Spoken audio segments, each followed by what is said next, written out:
با عرض سلام و خسته نباشید بینندگان گرامی.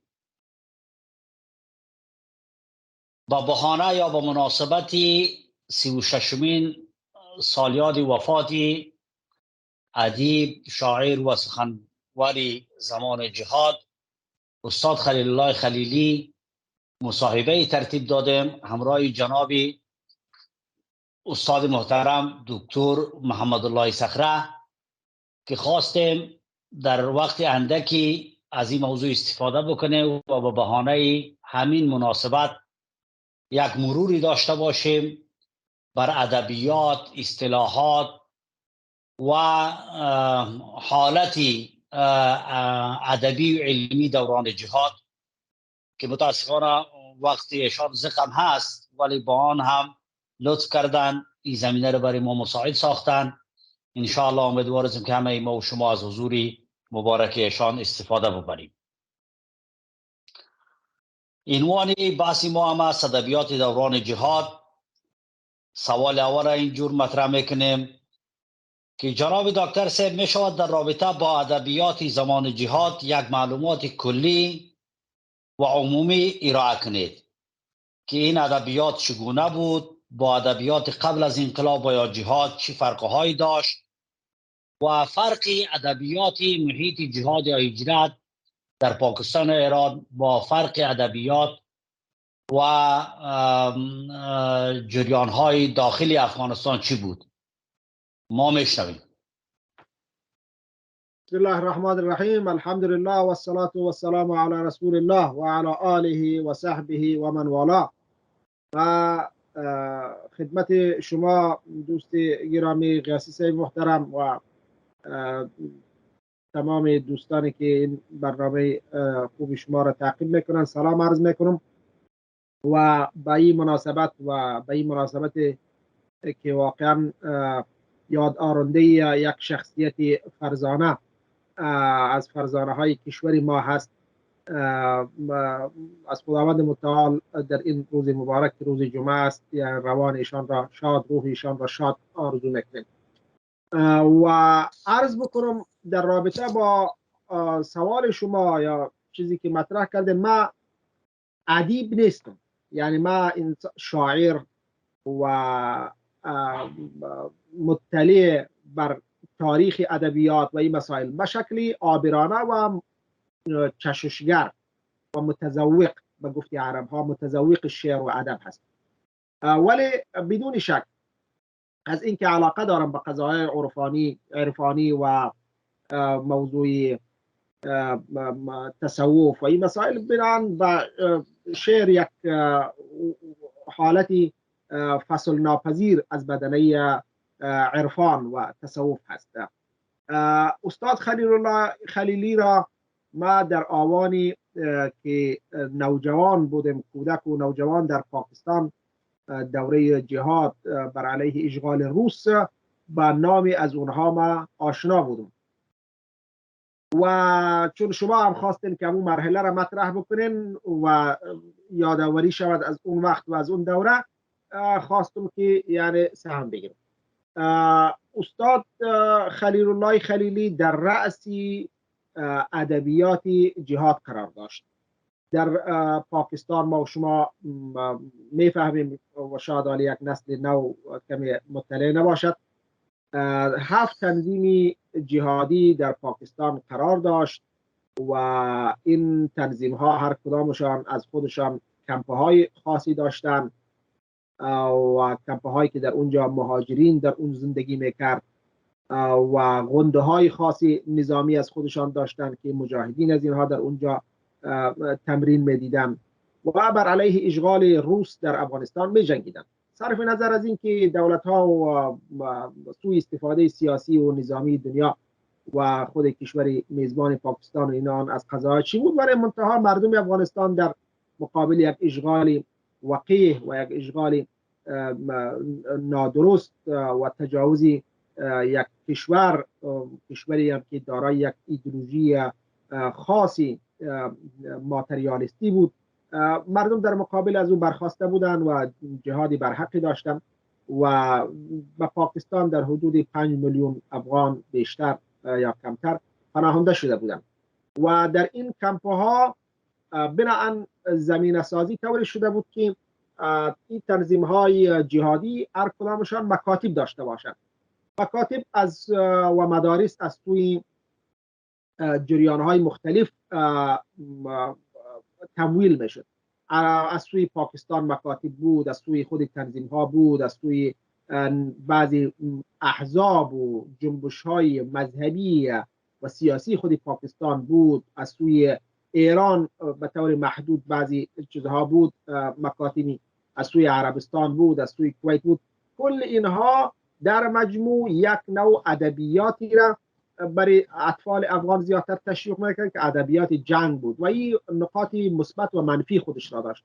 یعنی چیزی برای آبادی و برای این مسائل و برای اینکه پس از سقوط حکومت دستشانده روس در افغانستان و پس از خروج روس چی میشه، این مسائل حق و حقوق شهروندی به این چیزا توجهی چندانی نمیشد، اما مسائل آزادی و جنگ و مبارزه مسلحانه و اینکه مردم فقط قدرت خود را به دست بیارن، این مسائل را مطرح میکردن. بران روی هم رفته در همچون یک فضا در پاکستان فوق العاده فضای فکر و اندیشه مقاومت و مبارزه و جهاد در ادبیات رایج بود. در این عرصه کسانی زیادی ظهور کردند که شخصیت استاد خلیل الله خلیلی در رأس این ادبیات قرار داشت و در منشورات تنظیم های جهادی و مجاهدین نشر شد. این در رابطه یک مقدمه به سوال اول شما. خب سوال دوم از این قرار است جناب دکتر سیو کمی فلسفی است که از نظر شما جوامع انسانی در جریان بحران یا در جریان بحران ها خودشان یک ادبیات از خود ایجاد میکنن، یعنی اتوماتیک یک ادبیات ایجاد میشوه و مطابق همون شرایط و زمان خاص خود که همون ذهنیت مردم، زبان مردم او را متداول میکنه، و یا ای که ادبیات در زمان بحران و بخصوص در زمان بحران افغانستان، جهاد افغانستان آگاهانه ساخته شده بود، یعنی مکتبی بود که دکته بکنه یا سر از این توجه شوه، یا نه که همین قسم طبیعی و یعنی نورمال خودش ادبیات پیدا شده بود. انشاءالله که سوال ما واضح باشه. تا جایی که از سوال شما گرفتم، شما میخوایم بگن که یعنی آیا قبلا همچون ادبیات وجود داشته یا یعنی این ادبیات در اثر جنگ به وجود آمده؟ ادبیات جنگ چگونه است؟ خب این یک مسئله معروف است، یعنی این یک بحث فلسفی هم نیست، یعنی یک بحث معروفی هست که جنگ‌ها و حوادث ادبیات خود را تولید میکنن، همون طوری که احداث و رویدادهای خاص در یک انسان شعر و تعبیر خاص تولید میکنه. در سطح جماعی هم همین طور هست، در سطح فردی همون طور هست که یک نفر یک خوشی را میبینه غزل میسراید در وصف محبوبش و معشوقش، و اگر یک غم را مصیبت را میبیند در او یک سوگ میسراید و کسی میمیرد مرثیه میگوید. در سطح عام هم وقتی که چون جماعت از افراد متشکل شدن، وقتی فرهنگی مصیبت های افراد، اهتمامات افراد وقتی فراگیر شد، در ادبیات جمعی را می‌یابد. ادبیات جمعی شالوده همین بینش ها و اذواق و عاطفه افراد هست. در اون مرحله و لذا موضوع ادبیات جنگ همون طور یعنی یک بخش کلانی در جامعه شناسی و روان شناسی جنگ و بحث های زیادی است، یعنی در عرصه حقوق، در عرصه ادبیات. بنابراین در افغانستان همچه حالت به وجود آمد. عشق و عاطفه به سوی خاک، به اصطلاح در یاد آوردن گذشته یا ادبیات نوستالژی که یعنی در گذشته ما چی بودیم، یاد دیار و کاشانه، یاد رفقای قدیم. چون وقتی که جنگ در یک جا به وجود پدید میآید، مردم دار و دیار خود را ترک میکنند و میروند هر طرف و پراگنده میشوند، از هم میپاشند، دارایی و املاکشان از دست می رود، مجبور زندگی جدیدی را آغاز بکنند، در جای دیگری بروند، از کسانی یعنی امثال از این چیزهای دور و درازی هست. بنابراین بدون شک جنگ ادبیات خاصی خودش را تولید میکنه، مخصوصا جنگ. اما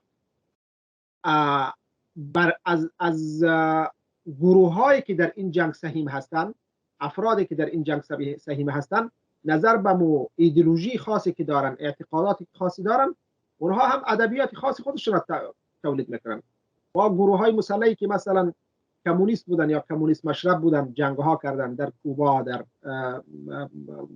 کنگو، در بولیوی و در یمن جنوب، در منطقه ظفار، در عمان، همه اینها جاهای، اینها گروه های بودن که ادبیات خاصی کمونیستی خودشان را داشتن، ادبیات سوسیالیستی خودشان را داشتن.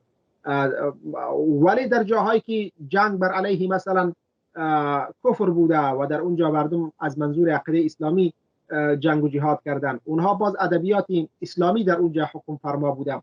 ما مثلا در بخارا مثلا زمانی که مجاهدین جنگیدن، ادبیات شعری که مثلا مرحوم عارف چاهاوی مثلا از دولت محمد بیگ و از ابراهیم لقی و از این مردم ها، از انور پاشا و از اینها یاد میکنه و رسا برای از اونها میگه. یعنی بیانگری، یعنی خلاصه موضوع هم است که ادبیات دو جهت داره، یکی از اینکه خودی بحران و شرایط ادبیات ایجاد میکنه و دوم مکتب‌های فکری یا جریان‌های فکری یا احزاب یا شخصیت‌هایی که در رأس جریان‌ها هست، اونها هم نقش دارن در ایجاد ادبیات. درست هم تو فهمیده باشم خلاصه. خب سوال سوم ما قسم مطرح میکنم جناب دکتر صاحب.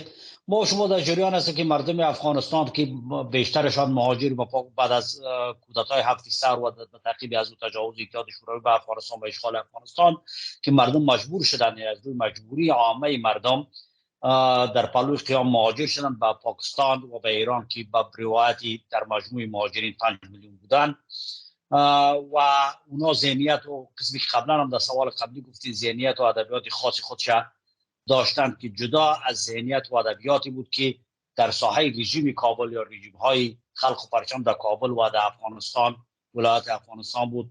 این ذهنیت و ادبیات خاص و جدا از ادبیاتی که در داخل بود، که طبعا ادبیات داخل گفته شما شعارهای کمونیستی و بیرق‌های سرخ و اینها بود و شعارهای ماتریالیستی، زنده‌باد لنین و انقلاب کبیر شوروی و انقلاب کبیر ثور و کارگران و مزدوران و سرکوب ساختن امپریالیسم و این ادبیات در داخل بود. و برعکسش ادبیات جهاد و اسلام و مبارزه و قسمی که یادآور شدیم اشعار استاد خلیلی حبی وطن و سرسپردگی، یا مثلا همون شعری مشهوری نایل سیبسکی فرخنده باد روحی مسلسل که شعله‌اش صد باب نور بر دل ظلمت کشودنی است. آیا امیر شما یک عاملی جدایی و دو دستگی باورها و ادبیات برای جامعه افغانستان نمیدانیم که در بعدها همین تاثیر بود که هیچ وقت جامعه دیگه بعد از پیروزی مجاهدین دوباره با هم یک جا نشوند و به تعبیر سادهش یکی زبان دیگری را نفهمند؟ تا بسیار مدت ها هم یک مشکل نبود از نظر شما؟ خوب، یعنی ادبیات زاده گاهی اوقات ادبیات وقتی که زاده فکر و اندیشه باشن، اونها مقدمه میشوند برای یک شورش و برای یک رویداد سیاسی، برای یک تحول، و این در جوامع آرام به وجود میاد. مثلا ادبیات جنبش های چپ و مارکسیستی و اینها زمینه سازی کردن، یا مشروطه خواهان و اینها در یک فضای آرام مثلا ادبیاتشان رشد کرد تا اینکه به یک نتیجه رسیدن و به یک حالت رسیدن. ادبیات وقتی که در یک فضای آرام به وجود بیاید، ادبیات در یک فضای آرام به وجود بیاید، زاده یک فکر اندیشه باشه و خودش میتونه مقدمه باشه برای یک تحول. این یک بخش مسئله است. اما در جایی که جنگ به وجود آمد و در اونجا واقعا شورشگری به وجود، باز یک ادبیات یک سیری تندی خودش را میگیره. در افغانستان در دوران کمونیست ها ما یادم میآید کم و بیش که ادبیات خاصی حاکم بود، ولی ترانه های خاصی خودشان را میخواندن. اونم گرم شلا گرم شو تای مقدس لپاره بود، یک شعری داشتن، سرودها. ولی باز هم بله ادبیات کمونیستی فقیر بود، یک ادبیات فقیر هست در تناسب با ادبیات اسلامی مردم جامعه، به خاطر اینکه با جهان غیب اونها آشنا نیستند، رسا و مرثیه بزرگ اونها ندارند و با مسائل از این قبیل اونها به شکل درست چنانچه که ادبیات اسلامی برخورد میکنن اونها برخورد کرده نمیتونن. بنابراین این چیزها باعث میشد که یک فضای دیگری در افغانستان حاکم باشه که در تقابل با این ادبیات قرار بگیره. مردم بر اساس اعتقادات اسلامیشان و فهمی که داشتن ادبیات خودشان را در مقابل کمونیسم، در مقابل الحاد به این چیزا مطرح کرد. ادبیات غنی و بار آمد، تعداد کشته های مردم زیاد شد، چون در این شکل نیست که مردم افغانستان همه مسلمان بودن و اکثریت کسانی که کشته می شدن توسط روس‌ها مردم ها بودن در اطراف و مردم های مسلمان بودن. بلان رسا و رساخانی و مرثیه خانی زیاد شد و این ادبیات در حقیقت در افغانستان ادبیاتی که بود ادبیات مردم مسلمان بود. اون ادبیات کمونیست ها یک ادبیات فقیر و محدود و تعداد خاصی مثل آقای لایق و امثال از اینها و یک تعداد دیگراش که من نمیشناسم چیزهای خاصی داشتن برای گفتن و در سطح سطوح خودشان. زیادتر چیزی که ببینین یک فرق کاملا دیگر، زیادتر چیزی که انسان کمونیست را از انسان مجاهد در عرصه این مسائل با فرق زیاد وامی داشت. در جریان در مابین کمونیست ها از طریق شهوت و شهوترانی و مسائل از این قبیل زیادتر اونها تشویق می شدن، در حالی که در عرصه جهاد و مجاهدین فقط و فقط انگیزه دهنده تقریبا نمی ادبیات، مفاهیم غیبی، مفاهیم قدسی و دوری از شهوات. اینان ادبیات اینا یک ادبیات رساتر و ادبیات قویتر و ادبیات نابتر بود. واژه شهادت زیاد حضور داشت در ادبیات مجاهدین. یعنی منظورم این که بین تقابل بین هر دو ادبیات ما باید کاملا از دو جهان مختلف حرف بزنیم. ادبیات ماتریالیستی یک ادبیات محدودی هست، یعنی از این خاطر سری سازگاری چندانی با ادبیات قدیم ندارد. از این خاطر مثلا بزرگان مثل مثنوی، بزرگان مثل حافظ، بزرگان مثل مثلا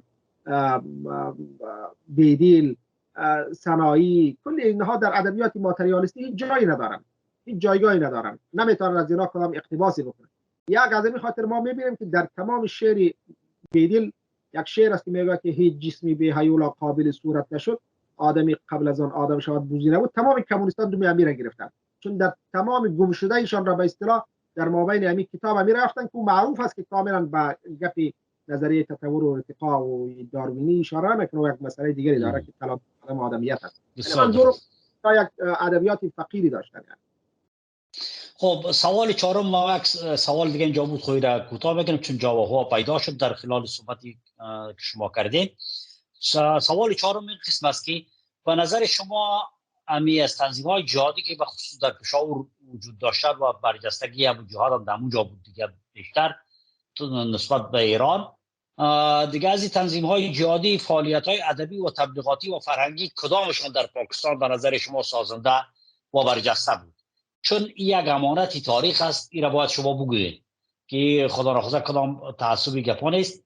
ادبیات کدامشان زیاد برجسته بود و تاثیرش برای مجاهدین در داخل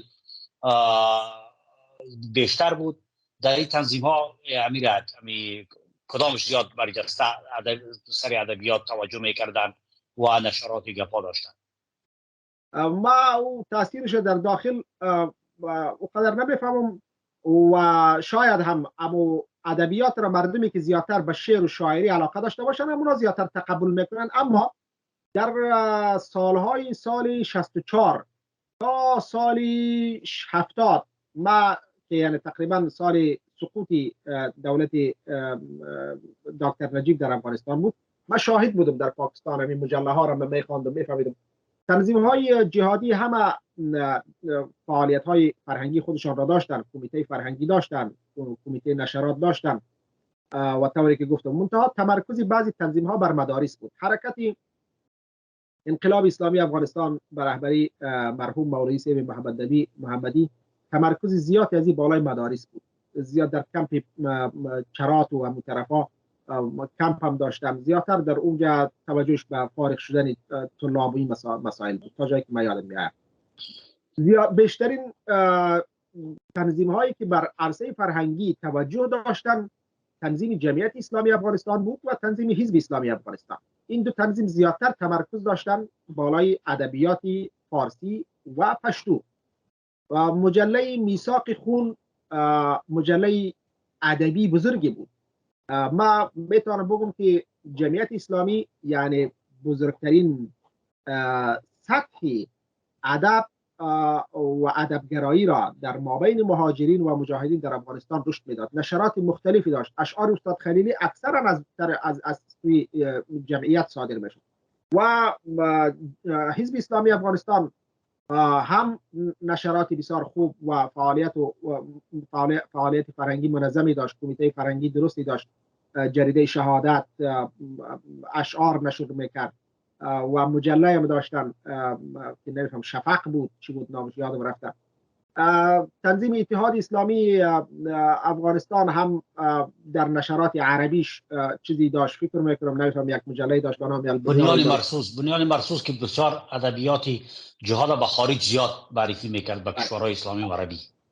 بله در مجله عربی هر کدام از این تنظیم ها یک دانه داشت تقریبا. از جمعیت المجاهدون از جمعیت بود. بله هر صورت یعنی در ما تا جایی که یاد میتونم نخبترین شاعرهای خوبی افغانی در همون وقت در محیط به اصطلاح پشاور و اسلام آباد و در اونجا اینا مطرح بودن. استاد خلیلی در رأس از اینا بود تقریبا، یعنی ملک الشعرای هم دوران جهاد گفته بود در اشعار ازی در رسای مجاهدین خانم و مرثیه‌اش در شهادت ذبیح الله خان معروف است: باد رحمت به توی قائد با درد جهاد، نازشی بلخی بر این یار جوان مرد جهاد، سر اگر خفت و به خون شکرت سنگر باقی است، بهر خونخواهی یک صد سر دیگر باقی است. همین تو هست، مشهور است یعنی چیزایش. و گوید به نوروز که امسال نیاید، در کشور خون کفنان ره نگشاید.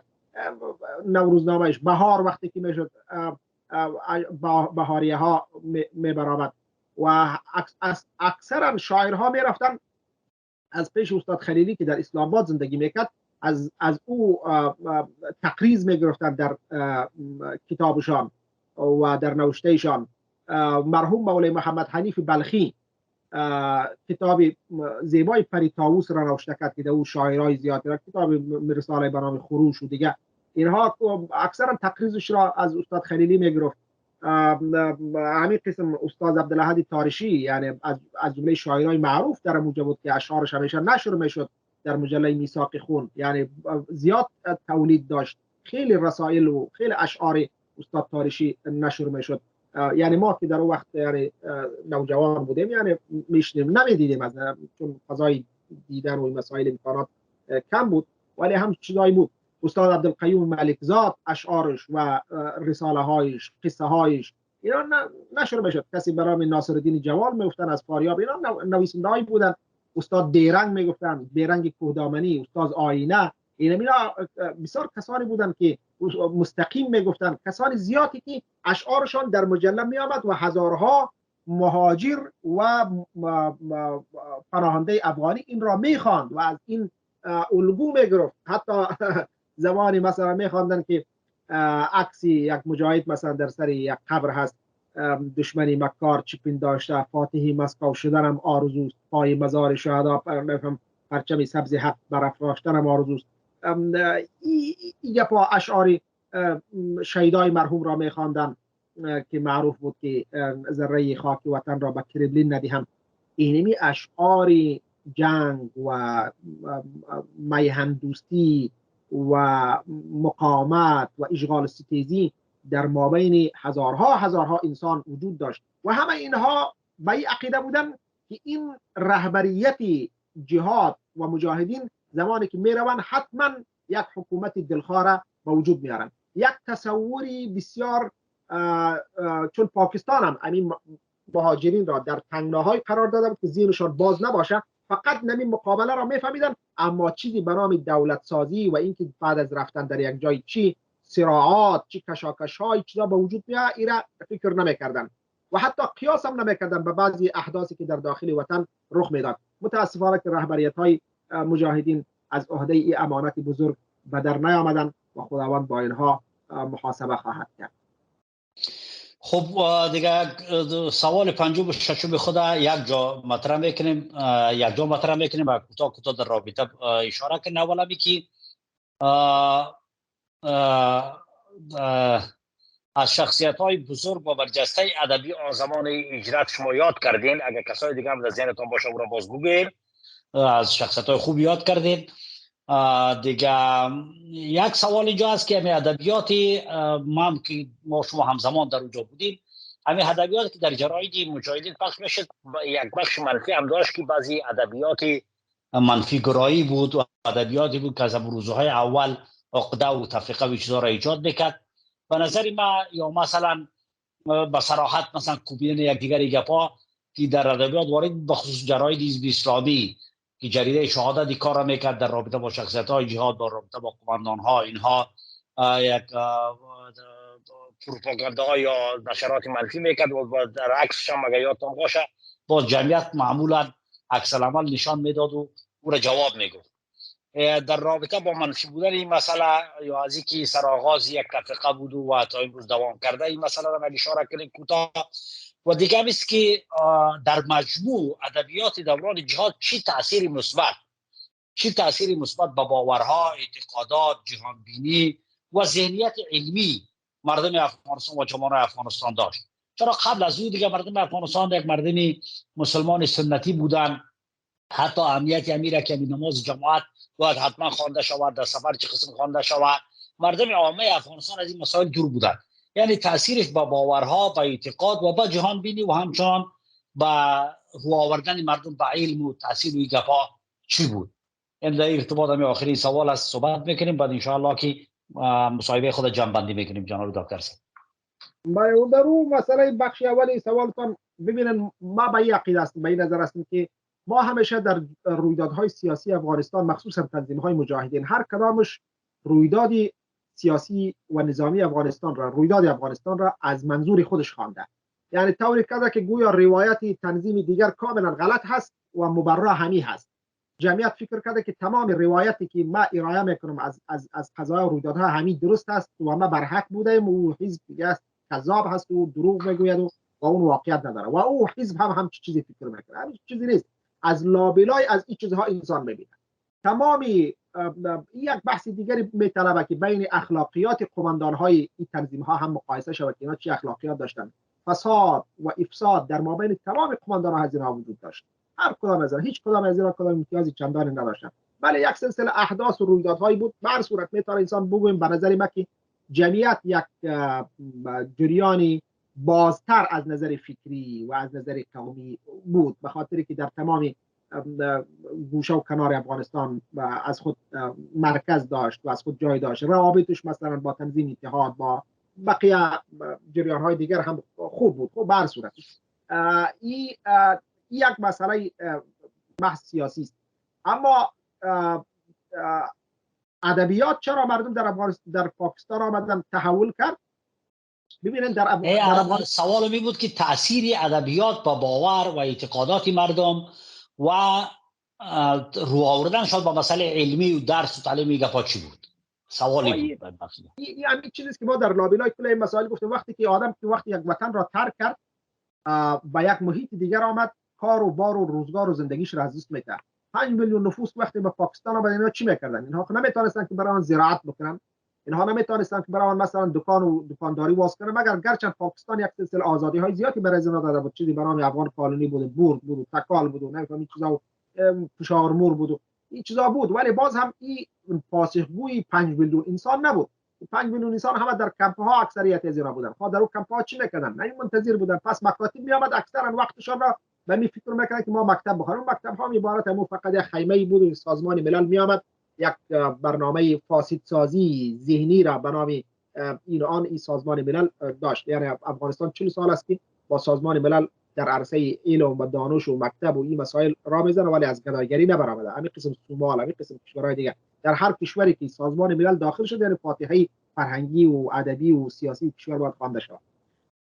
امی مردم در اونجا در این پاکستان از زیاد از اینها وقتی بیکار بودن، انسان در بیکاری خودش و احساسی عاطفی برش رخ میده. وقتی که وارد یک اقدامی نظامی میشوی، وارد یک جنگ میشوی، یک اعتقاداتی خاصی برات به وجود میاد. کلی از این چیزا تولید کننده ادبیات هستن. پس من میتونم بگم که زیادی از این مسائل هم در